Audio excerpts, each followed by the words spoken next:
Hello friends, welcome back to my channel. कैसे हैं आप सब? होप आप सब अच्छे होंगे। जैसा कि आप सबको पता ही हमारी कॉस्ट अकाउंटिंग की सीरीज़ चल रही है, जिसमें आज हम अपना नेक्स्ट टॉपिक पढ़ने वाले हैं, जो कि है एन आइडल कॉस्टिंग सिस्टम। एक अच्छा कॉस्टिंग सिस्टम होने के क्या क्या फीचर्स, कैरेक्टरिस्टिक्स होने चाहिए। Characteristics of a good costing system. अगर किसी भी कंपनी को अपने कॉस्टिंग सिस्टम को अच्छा बनाना है तो उसके लिए उसके अंदर क्या क्या फीचर्स होने चाहिए। द मेन कैरेक्टरिस्टिक्स आर, पहला जो इसका फीचर्स है वो है सिंप्लिसिटी।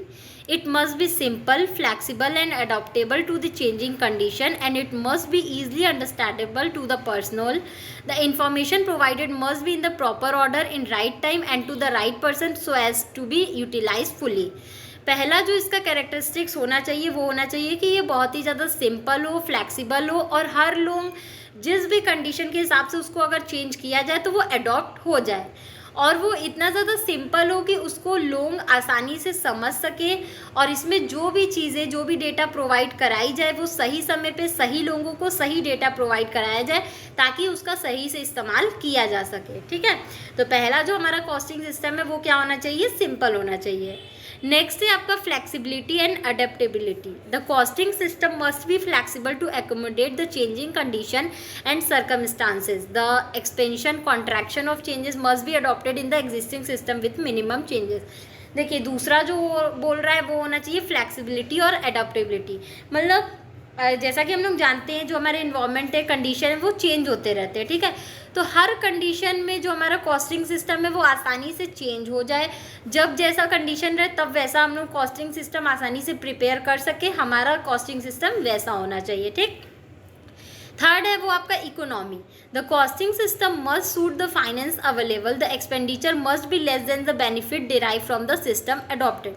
देखिए, जो भी उस सिस्टम को अडॉप्ट किया है उससे जितना वो प्रॉफिट अर्न कर रहा है, जो भी खर्चे हैं उसके कम होने चाहिए। ठीक है, मान लीजिए कंपनी एक सिस्टम का यूज़ की, उससे क्या करना चाहिए? उसको ज़्यादा से ज़्यादा प्रॉफिट अर्न करने चाहिए, और उस पे होने वाले खर्चे कम से कम होने चाहिए। ठीक, ताकि अपने कंपनी क्या कर सकते हैं? अपनी प्रॉफिट को मेंटेन कर सके।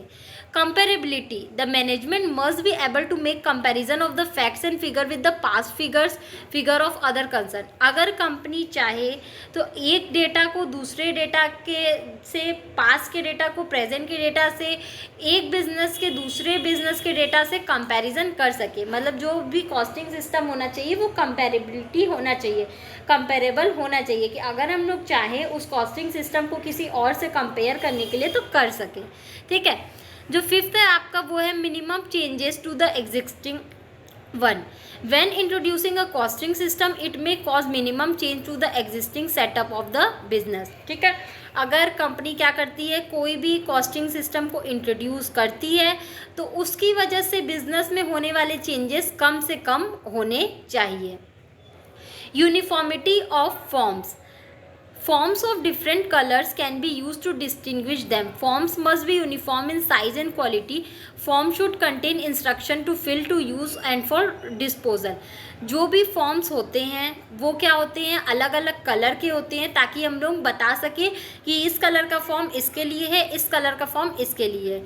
फॉर्म क्या होना चाहिए? अलग अलग साइज़, अलग अलग क्वालिटी का होना चाहिए, और फॉर्म में वो सारे इंस्ट्रक्शंस लिखे होने चाहिए जो कि लोगों को भरने हैं, जो कि उनको काम में आए पढ़ के।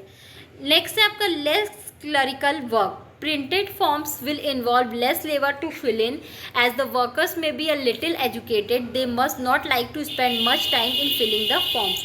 देखिए, जो भी प्रिंटेड फॉर्म्स होते हैं उसमें क्या चीज़ें चाहती हैं? कम लेबर चाहते हैं फिल करने के लिए।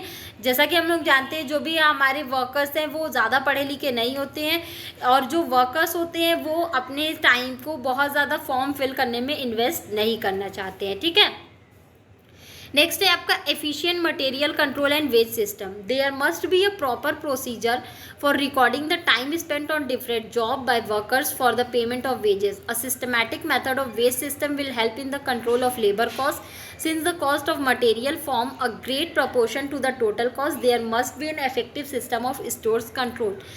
इसमें क्या बोला जा रहा है कि हर एक जो वर्कर्स है वो हर एक जॉब को करने के लिए कितना समय ले रहे हैं, वो सारी चीज़ें रिकॉर्ड करनी चाहिए, ताकि जब भी उनको वेज देना हो तो हम लोग उस हिसाब से उनको वेज दे सके, और किसी भी तरीके का कहीं भी कोई वेस्टेज ना हो।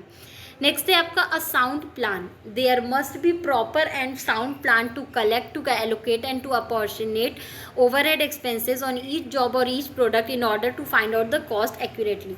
अगर किसी भी कंपनी को, फर्म को अपने सही कॉस्ट के बारे में जानना है कि उसका एग्जैक्टली में कितना कॉस्ट इनकर्ड हुआ है, तो उसको क्या करना चाहिए, हर एक जॉब के बारे में, हर एक प्रोडक्ट के बारे में कितना खर्चा हुआ है, ठीक है, चाहे वो कोई भी प्रोडक्ट हो, चाहे वो कोई भी जॉब हो, डिपार्टमेंट हो, बैच हो, उसमें कितना कॉस्ट इनकर्ड हुआ है, उन सारी चीज़ों को अच्छे से रिकॉर्ड करना चाहिए, ताकि कंपनी क्या कर सके, अपने सही कॉस्ट को जान पाए कि उसका एग्जैक्टली में कॉस्ट कितना इनकर्ड हो रहा है या हुआ है। नेक्स्ट है आपका reconciliation. The system of costing and financial accounting must be facilitated to reconcile in the earliest easiest manner. अगर कंपनी रिकन्सिलेशन करना चाहती है तो कॉस्ट अकाउंटिंग ऐसा होना चाहिए कि वो बहुत ही ईजिली रिकन्सिलेशन में मदद कर सके। ठीक, नेक्स्ट है आपका overall efficiency of cost accounting. The work of the cost accountant under a good system of costing must be clearly defined as to his duties and responsibility to the firm are very essential. ठीक है, जो भी cost accountant का work होता है वो बहुत ही clearly define होना चाहिए कि कॉस्ट अकाउंटेंट क्या क्या ड्यूटीज़ रिस्पॉन्सिबिलिटीज़ कर रहे हैं। क्यों? क्योंकि सबसे ज़्यादा यही ज़रूरी होता है, क्योंकि पूरा जो कॉस्ट रिपोर्ट होता है वो कॉस्ट अकाउंटेंट पे, कॉस्ट क्लर्क पे डिपेंड होता है। ठीक है, तो इसलिए कॉस्ट अकाउंटेंट या कॉस्ट क्लर्क क्या काम कर रहे हैं, कैसे काम कर रहे हैं, चीज़ों को कैसे देख रहे हैं, समझ रहे हैं, ये सारी चीज़ें मेंशन होना बहुत ज़्यादा ज़रूरी होता है। होप आपको ये टॉपिक समझ में आया होगा। फिर भी किसी को कहीं कोई भी प्रॉब्लम हो तो आप मुझे कमेंट सेक्शन में कमेंट करके पूछ सकते हैं। Thank you so much. Please like, subscribe and share my channel. Thank you.